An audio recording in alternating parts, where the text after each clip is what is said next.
Gemara in Eruvin, in Daf Chof Aleph, the Gemara over there, there's a story about Rabbi Akiva, that he was imprisoned, I guess by the Romans, and he wouldn't eat anything until they gave him, he was brought from his Talmidim water in order to be Mekayim Netilas Yadayim. And it comes out from the whole discussion there of the Gemara and from the dialogue that he had with his Talmud. As Tosfos over there explains, that it was dangerous for him to be machmer ad kidei kach, to be machmer to such an extent, and not to eat until he was given a tilas yadayim. That was dangerous. Once it's dangerous, then a person is allowed to be Mechalu Shabbos. If a person is in a life-threatening situation, so then we're Mechalu Shabbos for him. There's a mitzvah to be Mechalu Shabbos for him, v'chai b'him. And yet here Rabbi Akiva refused to eat until he had water. So Tosfos over there explains that Rabbi Akiva was machmer upon himself. He was more stringent when it concerned himself, and therefore he behaved like that. Obviously, that's not clear. The Rambam Paskins, we know that there are three Averis that are Yehoreg Va'al Yavo. Three Averis that if one is threatened to be killed, if he doesn't do the Avera, then he has to allow himself to be killed. What about the other Averis? The Rambam Paskins, this is a big machlekes, but the Rambam Paskins that you're not allowed to be machma. The Rambam uses a strange term. If you get yourself killed for an Avera that you didn't have to, you're mischayim benafshecha. That's not clear. Once the guy's dead, what's there to talk about? Okay, but that's how the Rambam Paskins. Even others that disagree, that's only in very specific situations. And that's why the Achreinim discuss what allowed Rabbi Akiva to be machmer. Others say that it wasn't a clear, threatening, life-threatening situation. It might be that we are Chazal over here when they use the term sakona, danger. It's in a more far-fetched way. It can lead to a danger, but he wasn't actually in a life-threatening situation. It's not clear. But I want to use this as a stepping board. During the Holocaust, there are numerous stories about men, women, that they actually risked their lives, literally risked their lives in order to be Mekayim a mitzvah, in order, not chas v'sholem, not to be over an Avera. Were they allowed to do that? Nobody was threatening them. They weren't being threatened during the Holocaust. They weren't being told, give up religion, otherwise we'll kill you. What's called in halacha sha'as hashmad, where a person is confronted with a choice. Give up Judaism, give up religion, and then we'll let you go, we'll let you free. Like, let's say, during the Spanish Inquisition. This wasn't the situation. The Nazis didn't care if you were religious or not religious. If you had any Jewish blood in you, that was enough to kill you. It wasn't a shasa shmad. and sometimes it was a clear danger. And yet they allowed themselves to do it. Obviously, it would be ridiculous. It would be ridiculous to judge today judge them now based on, we have no idea what they were going through, etc., etc. We're just trying to figure out here the halachic approach. I just wanted first to just give some examples. There's a sefer called Lapid Eish, a pillar of fire, about the Kloisenberger Rebbe, Zecher Tzadik Livracha. Stories about his behavior during the Holocaust. I don't want to be nasty, but you know, I'm a Litvak. And when I read a sefer about a Rebbe, okay, 80% is not true. But the problem over there is that the other 20% remain mind-boggling. Mind-boggling, unbelievable, unbelievable, unbelievable. And there are endless stories about his Mesiras Nefesh, not to be nichshal, not to transgress even in a slight Isur D'Rabbanan, the Mesiras Nefesh to keep Minhage Yisrael. So, for example, they mention over there that in where he was the only one that didn't taste anything that wasn't kosher, or drink anything that wasn't kosher, or that was cooked. Over there, it might have been a kosher product, but it was cooked in the kitchen over there. They talk about black coffee. He wouldn't drink that. Anything that might have been cooked in the kalim, in dishes, in utensils that were problematic, he would not drink, he wouldn't touch. Somebody else testifies to the fact, I'm just taking different paragraphs out of the descriptions here. I saw a few times how he refused on Shabbos to do something that you weren't allowed to do, and the Germans beat him up terribly. They beat the hell out of him. Because even though it was life-threatening, he refused to obey the rules, and he would not shave his beard with a razor. You know, there's a story that they tell over there, and his son-in-law told me that he actually heard it from a person that was present over there or was involved with this. They tell over a story. I just want to tell you what happened when a Litvak reads a story about a Rebbe. He had to be in a tailor. There was a room where they on Shabbos they had to work like in a tailor shop, and people had to sew on Shabbos. And if they didn't do that, they would have been killed. The Rebbe sat over there in the room, and he had to be there also. And he sat and he didn't do anything. He didn't do anything. Then a supervisor came in. If he would have seen the Rebbe not working, he could have shot him on the spot. So one of the Jews there gave the Rebbe a needle. And the Rebbe took the needle. This is on Shabbos. He took the needle and he made believe that he's sewing. And as soon as the supervisor went out, he let go of the needle.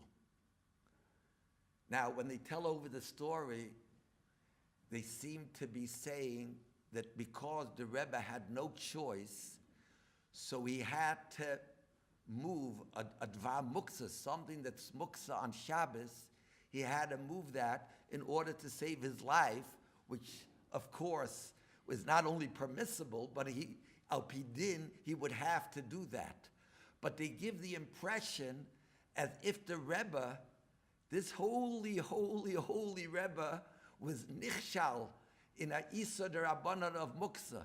And that's not true, because the halacha is that a kli, shel melachtoi leisa, a utensil that is muksa, because it's used to do a malacha, if you take it because you're using it for something that's mutter, that is not called moving muksa. For example, if you take a hammer on Shabbos, you're stuck, you don't have a nutcracker, and you want to crack a nut, and you don't have a nutcracker, you are allowed lechatchila to take a hammer, even though the hammer is used for malachas, right? People think that the malachas that the Mishnah is talking about is binyan. No, the malachas of a hammer is where you wound yourself, and you're not allowed to wound yourself on Shabbos. That's probably the malachas Isa with a hammer. That was a joke, by the way.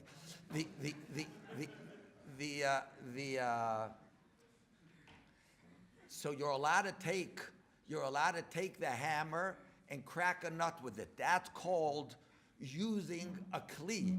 Shemelachte leisa letzerech gufay. You're using it. You're taking it in order to use it. You're not taking it in order to get it out of the rain or out of the sun. And that you're allowed to do. To take the needle and to make believe that you're working, that's letzerech gufay. And that the Rebbe was allowed to do that lechatchila, but not to think that he had to be over even on a Isur D'Rabbanan. He remained strong, and even when he was bleeding because of how they beat him up, he would not be willing to shave his beard with a razor. And they heard him whispering while he's being beaten. While he's being beaten, they hear him whispering, Uvechol nafshecha, afilu neiteles nafshecha, v'ahavtas Hashem eleikecha. Love Hashem even when your life is being taken away.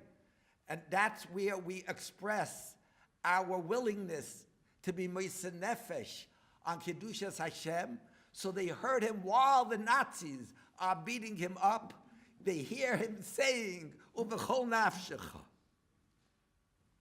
He was the only one that, even though it was terribly dangerous, he was the only one over there that he was able to hide a pair of tefillin. Now realize, if he would have been caught, they would have shot him on the spot. The Rebbe himself says, even if I be able to thank Hashem my whole life, days and nights, I will not fulfill my obligation that I have to thank Hashem, how that I had the merit that under these conditions to be Mekayim mitzvahs and to light Chanukah candles kahalacha. Not only do I have to thank for that, but I have to thank for the fact that I came out alive, even though it involved tremendous danger. Unbelievable. Instead of patting himself on the shoulder and saying, Akari Baruch Hu, you owe me big time, for the mitzvahs that I did during the Holocaust. No, he is expressing disappointment that he's not capable of thanking Hashem enough for being able to do that. Getting an apple in order to eat on Leil Rosh Hashanah. On Leil Rosh Hashanah, getting an apple. These are minhagim. Lighting Hanukkah candles that it should be with olive oil. To eat fruit Tu B'Shvat. These are all minhagim. Nothing what to talk about a Kezayis Matzel El Pesach, how much it involved life-threatening situations, and he literally was moser nefesh for this. And the question is, How was he allowed to do this? He was a Godel B'Teira. He was a Godel B'Teira. No, I mean, the Kshuvas, the Hasmada, it's superfluous to even talk about it. And here he allowed himself to get into life-threatening situations. I think to myself, if somebody would ask me, am I allowed to do that? Not if I have to do it. Am I allowed to do it? I would assume definitely not. I can hear a Rav saying, if finding out about a person that is being moisa nefesh for such things, take the guy, tie his hand up. Don't allow him to do it. And yet he paskined that he's allowed to do it. He asks the question. They printed his shiurim on Chumash. And it's called the Chumash Rashi Shir. And on Parshas Nosoi, I don't remember the connection over there. In Tov Shin Mem Beis, the Rebbe himself asked this question. He asked this question. He doesn't discuss himself personally, but he discusses holy tzaddikim in such situations. And he says as follows. He over there is discussing the fact how when a person does an Aveira, even chas v'sholem b'shegig, unintentionally, mistakenly, how that could lead the person to do other Aveiras. Aveira geireres Aveira. So he says, that's why we saw by the holy tzaddikim that it's as if he's not talking about himself, he's talking about others. He said that they were moiser nefesh in order to be mekayim, a light, simple mitzvah or custom. And they preferred to be imprisoned or even to die and not to be over on one letter in the Torah. He said, we saw this during the Holocaust, that there were Jews that refused to eat from the food of the Rishonim, Yemach Shemam, the cursed Rishonim, Yemach Shemam, even though they knew definitely that their lives are in danger. The tzaddikim behaved so, even though they knew that it's against the psak of the Rambam, that the Rambam paskins, that if you're moisa nefesh on Aveiros, on sins that are not among the three Aveiros, on Aveiros that the halacha is not yehorig val yava, then hareza mischayeh benafshay. So he says as follows, it's a Rebbe Teretz.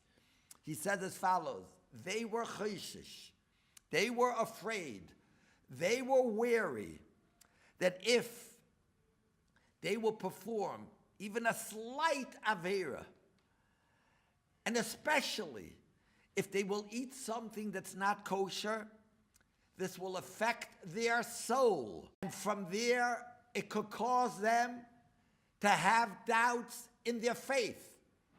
An Aveira is pregame. An Aveira affects the soul of a Jew, especially something that's non-kosher. It affects the soul of the Jew. And that could lead to having doubts in Emunah. And that's why they were willing to be Moisa Nefesh. He adds on over there, this is just, I want to mention, he adds on over there and he says, after the war, it's unbelievable, an added paragraph, unbelievable, the emunah, the deep emunah. You know, Klal Yisrael are ma'aminim, b'nei ma'aminim. We're believers, we have faith, we are the children of parents and of generations of faith. Baruch Hashem, a lot of time we're zeicha that our faith isn't put to test. But here you have somebody that the faith was put to test. And you see the tremendous Mesiras Nefesh. I don't know if you know. His whole family was destroyed. He had a wife, a whole bunch of kids, about 10 children. It was a Rav of a town. And this was all destroyed. And after he survived, instead of just being an old, fragile, broken man, he started rebuilding with tremendous strength, inner strength, and he built things up again. You read his biography and you see what's going on. It's just mind-boggling. And he adds over there, and he says, after the war, he says, there were a lot of good Jews that before the war, they were full of faith and full of Yes Hashem, children that came from such distinguished families. But after the war, they left the derech. It's called Tarbus Ra'ah. They left the faith, they left Judaism, they left religion, and they were full of kfira and minas, of deis, of false deis, false amuna. They left their amuna. Not only that, he says, there are others that during the war became cruel and evil to others. And he says that the reason for that is, he explains it. We have no right to talk. He was there. He was there and he went through it. And he says, the reason for this is because as soon as they came and they were in such a situation, they were forced to eat foods that were not kosher. And even though they were forced to do it, and maybe they even had to eat it, but that's what affected their soul. And that caused their opinions and their faith to be warped. And that led them to new averas, to new sins. And that caused them to be cruel to others. And that caused them to leave religion and to leave the Torah of Moshe completely. In other words, he's going back to his original point and saying that the reason they allowed themselves to be Mesiras Nefesh is because they realized what that could do to their soul. And because they were afraid that it could affect their soul and lead to who knows what, that's why they were Mesiras Nefesh. And that's why he allows himself to explain that the others, that even though Al Pidin, they had every right to eat or to do what they did, but that affected them. And this is interesting. This is a whole big discussion, a separate discussion that I don't want to go into now. If somebody eats something that's asa because of pikuach nefesh, does it affect his soul? That's a whole big question. Does it affect his soul? Others say that since al pidin, he has to eat it, it doesn't affect his soul. He's doing a mitzvah. This is a very interesting discussion. This you have to speak to an internist to know this. I'm not a doctor. I don't know what it does to the soul when you're eating it b'makom pikuach nefesh. I do not know if they ever developed an X-ray machine or MRI that could figure this out.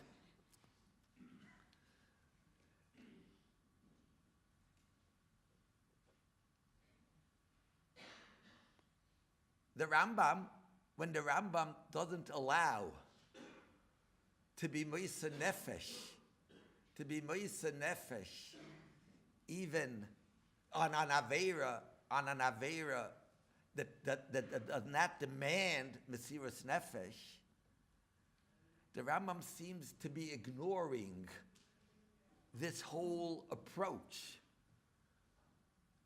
So, on one hand, he's coming to deal with the Rambam, and on the other hand, the Rebbe seems to be deviating to a certain extent. I want to try to suggest something else. The Rambam is talking about the fact where a Jew is being threatened and is being told, do this Avera, and if not, we will kill you. There, the Rambam says it would be better for the person to do the Avera if it means Chilul Shabbos, if it means eating something that's not kosher. The Rambam there said that's not Yehoreg Va'al Yava, that's not from the three Averas, and therefore he should surrender, he should succumb and and he has to do that with the hope that the situation will change, will become better. During the Holocaust, there was something deeper going on. It wasn't only that their lives were threatened. There was something more going on here. They were destroying them as human beings. As human beings, even when they kept them alive, the Nazis did their best to destroy the person, to destroy him, to take away any will, any desire to live, any desire to be a human being. They were humiliated, degraded, beaten, verbally abused, put in terrible situations, hygienic, personal, being aware that not far from them, their fellow Jews are being steadily cremated. They took away any desire to live. The tzaddikim knew, these people understood that the only way that the desire to live should remain would be with this mesiras nefesh. Anybody that survived, I'm generalizing, but as a generalization, we understand to be able to survive such a situation where we have no inkling whatsoever, no understanding whatsoever what they went through. To survive that, a person could not lose his desire to live. If a person lost his desire to live, they won. The Nazis won. It was when a person kept his desire, the Rotzoin Chayim, the desire to live. If he maintained his tzuras Adam, just remaining a human being and not turning himself into an animal, that with the only chance that they would be able to survive. And that's why they understood. Here, the mesiras nefesh is what's enabling them to continue to survive. It sounds like a contradiction. It sounds like a paradox. But there's a lot of truth in it. The only thing that kept them alive, these people, that religion played such a tremendous role by them. If they didn't have the religion, they were left with nothing. A malach like the Kloisenberger Rebbe, if he didn't have Torah, if he didn't have Tayag mitzvahs, if he didn't have Minhagei Yisrael, if he didn't have kashrus, he didn't have anything. He was left with nothing, and his whole desire to live would be lost. He knew that in order for him to be able to fight to live, he had to fight for something. And that something means that he's still a human being. And by the Kloisenberger Rebbe, by these people, being a human being meant having Torah, having mitzvahs, having minhagei Yisrael. You know, when I came to this thought, it was like a semi-theory to me. Then I read a book. About a friend of, he happens to be a family friend. The Jew that lives in Ramat Gan, very fine person. He was a gabbai in the shul where my father, the Chene Levracha, used to daven. And he wrote a book describing, he comes from Marmarush. Marmarush is an area in Romania. And he describes,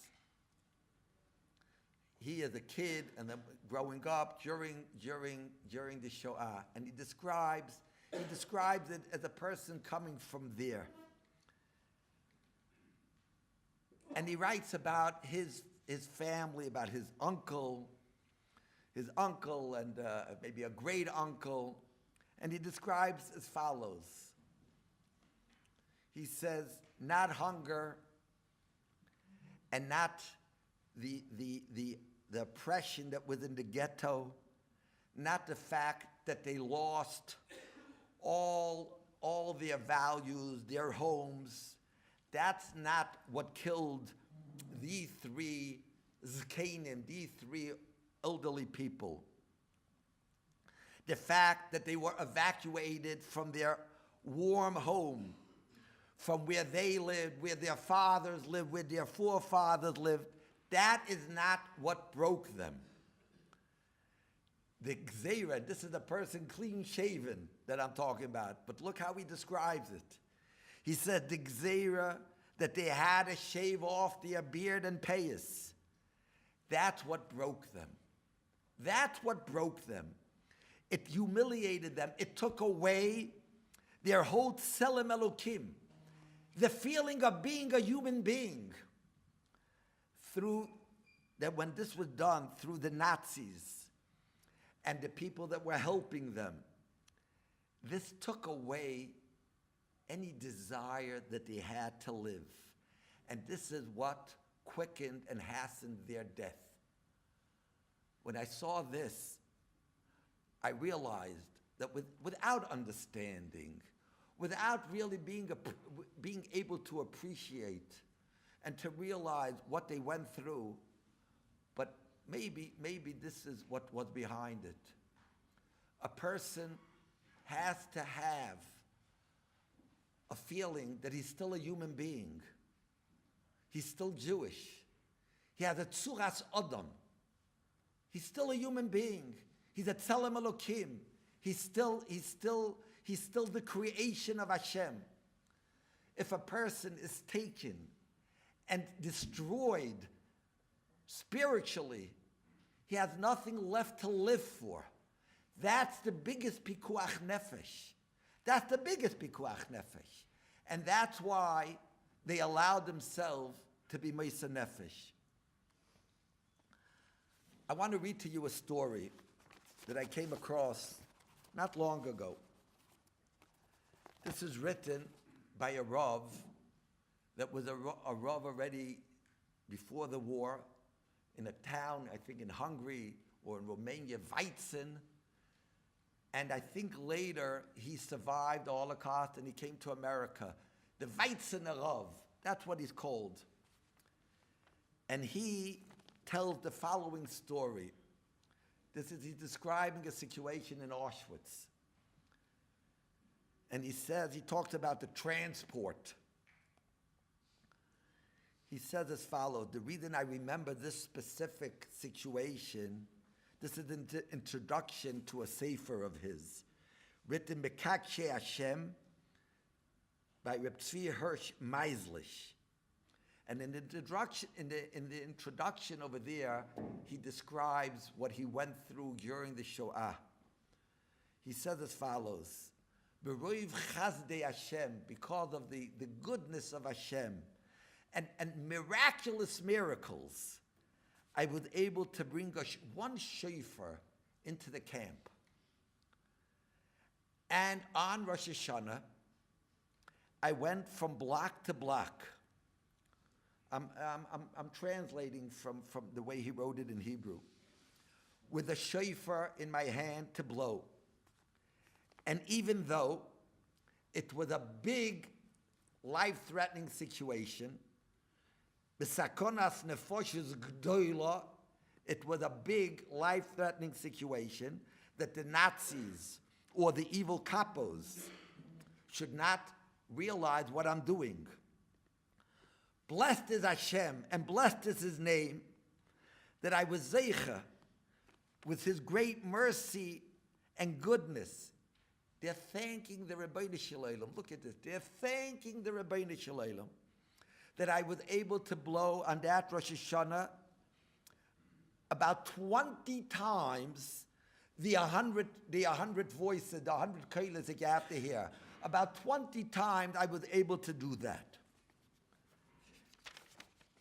And the people that lived in the camps that were there, this brought life back to them.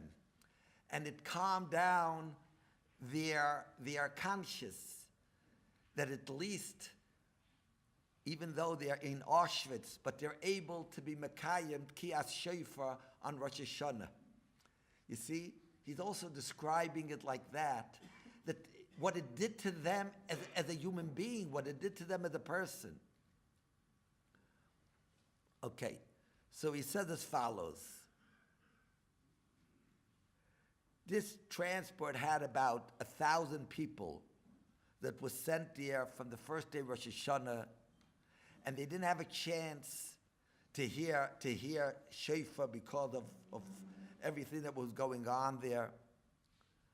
And when I told them that I have a shofar, the holy happiness that they had, and they asked me to please blow quickly the mea kolos, the 100 voices, in order that they should have the mitzvah before they're sent to who knows where. It's still ringing in my ears. The crying that just bursted from them when they heard the kiyas, and the shaking in the voice, the trembling in the voice of my friend that he would demakri. Every time he said Kia or Shvarim Truat Kia, and it was hard for me to concentrate on the blowing, etc. Then he says as follows. He's talking about 1,400 boys before they were cremated. There were a whole large group of youngsters in a block that they were already condemned to the gas to be burnt. And they found out that I have a shofar. And they started screaming and begging and sobbing and begging from where they were, that I should come into them and that I should blow the shofar for them, in order that in their last minutes they at least should have the mitzvah of Tkiyas Shofar before they are burnt on Kiddush Hashem. I didn't know what to do. I did not know what to do, he says. It was extremely dangerous. It was already late afternoon. And this is the time that they were, that based on the schedule, this is the time that the Nazis were scheduled to come and take them and to cremate them. If they will show up, the Nazis will show up suddenly, and I'm there, without a doubt, they will take me also together to be burnt. And the infamous evil capos, they won't leave me, and they won't let me run away. And I'm standing and I'm thinking, what should I do? And I had this tremendous dilemma. Am I allowed to endanger myself? Even if it's a suffix sakana, even if it's not clear, doubtful, in order that they should be able to hear Kiyat Shofar. And the youngsters are crying their heads off, tearing my heart out. Rebbe, please, in the name of Hashem, have pity on our souls and come and give us this mitzvah in our last minutes. And I don't know what to do. And I had nobody to consult with. Beside the fact that I'm completely at loss at what to do, my son, Zalman Leib, is standing next to me, and he's holding on to me, crying and begging, Father, don't do it. Don't do it. Because it's clear how dangerous this is. And I'll be left without a father. Don't do it. You're not obligated to do this. You blew already enough today. And even that was with a life-threatening situation. And this is how my son is continuing to do. And I'm looking at my son, and I have Rahmanis on him. And I see he's right.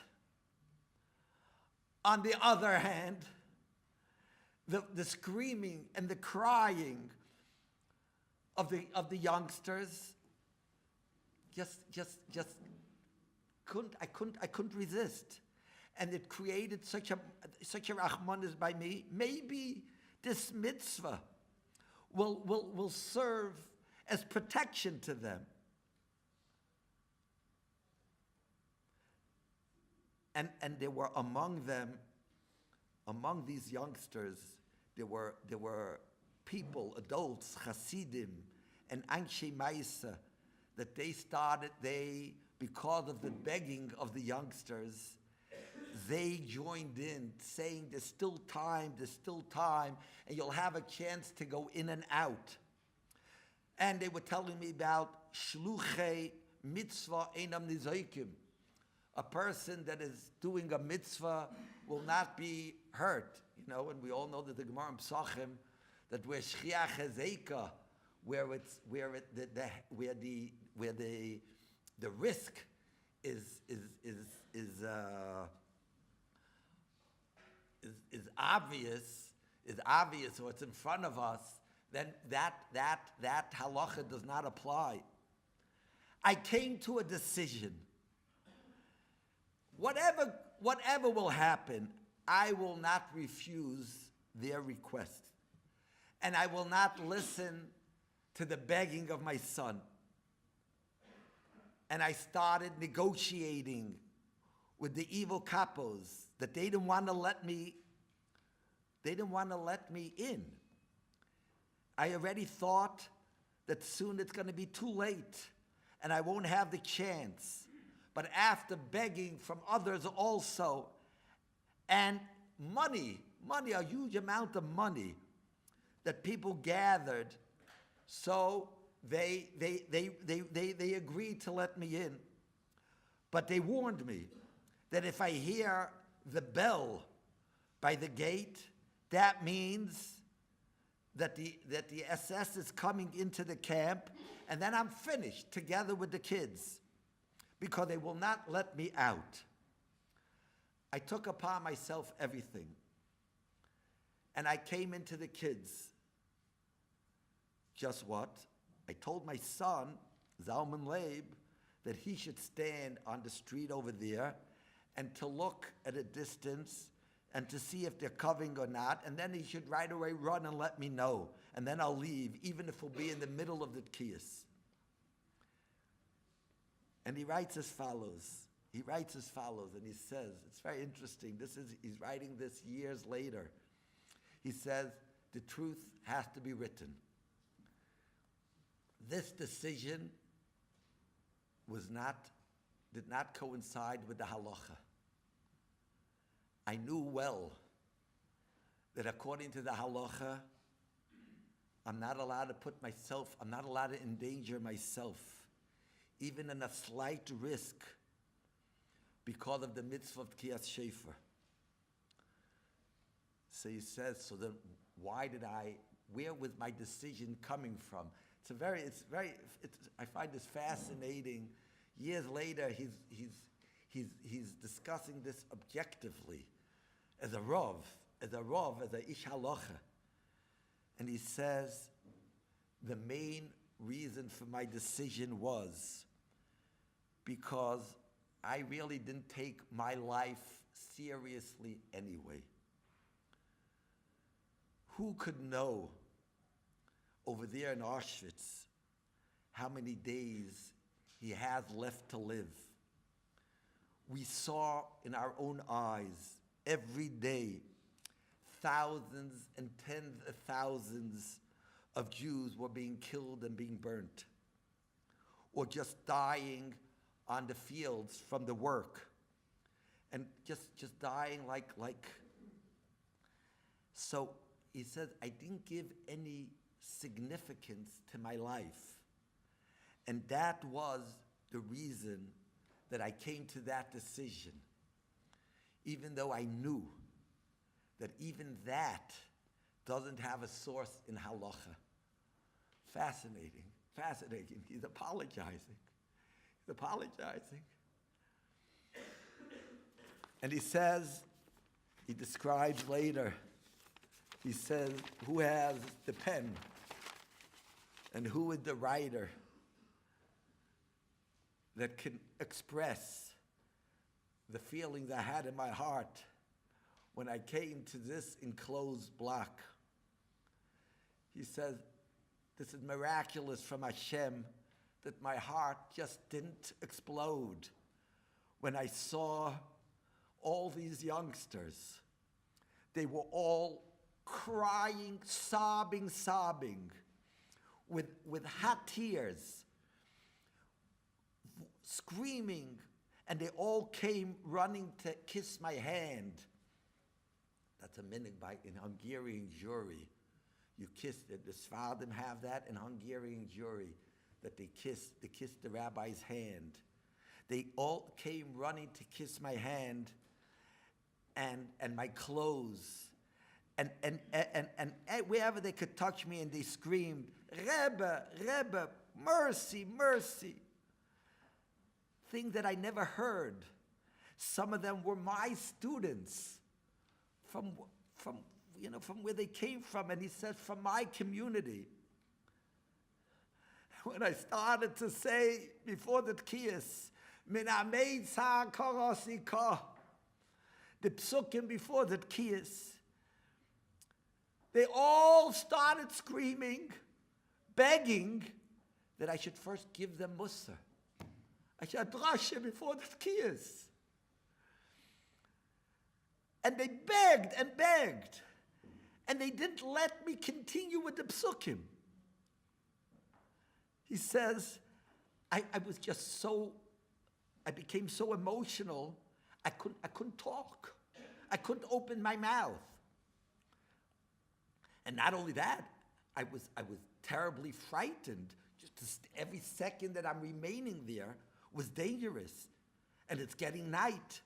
And the sakana is tremendous. He says, but I agreed to their request.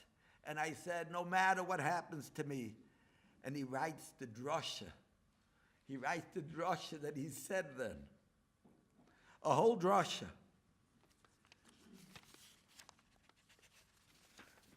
And he says afterwards, he says,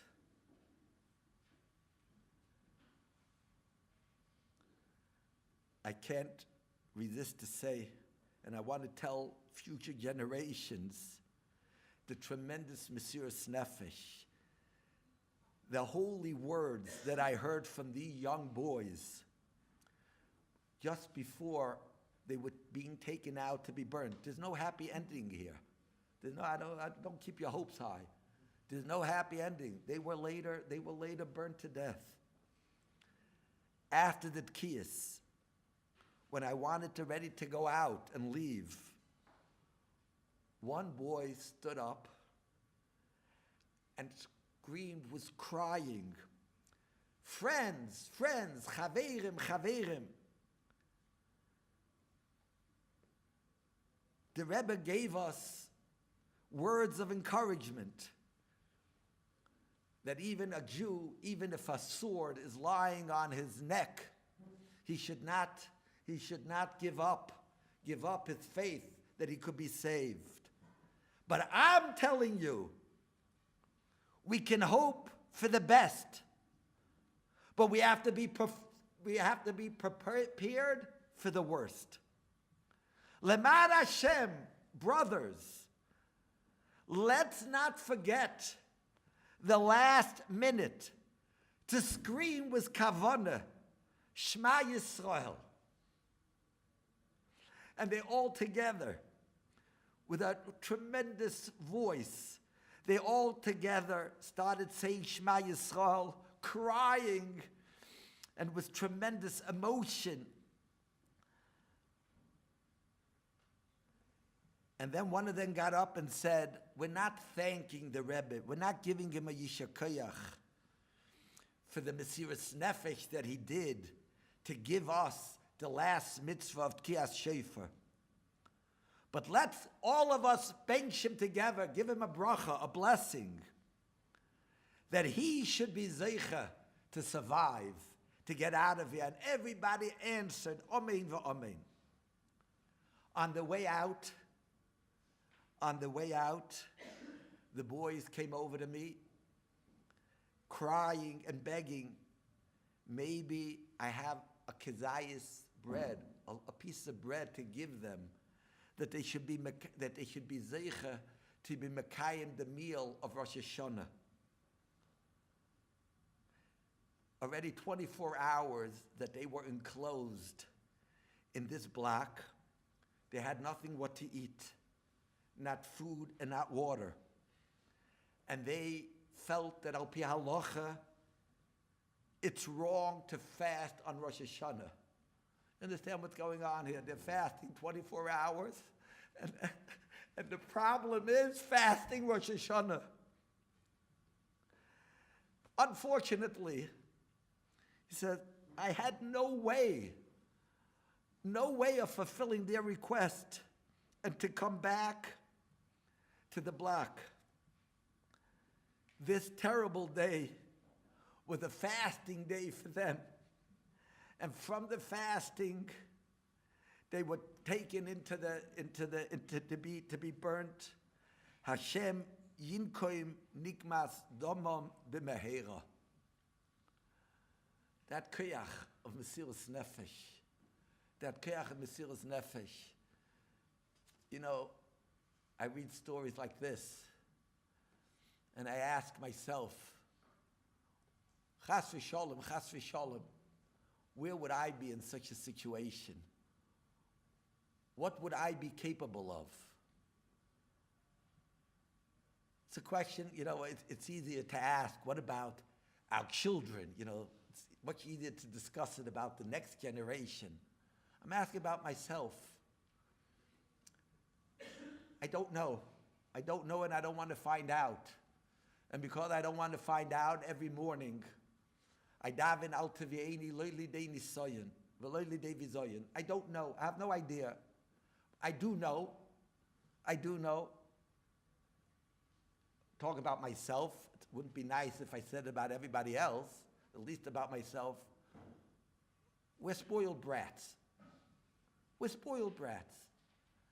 I don't know if on Rosh Hashanah, having fast for 24 hours, and then knowing and being right, led to be cremated and to be concerned with such concern about Kiyas Shefer, about a drasha, before Kiyas Shefer, a Kizayis Lechem, but all that is because they didn't lose their Rotzon Chayim. They didn't lose their Rotzon Chayim, the will to live, the desire to live. They didn't lose that until the last second. Ad va'ad b'chlal. Those seconds included also.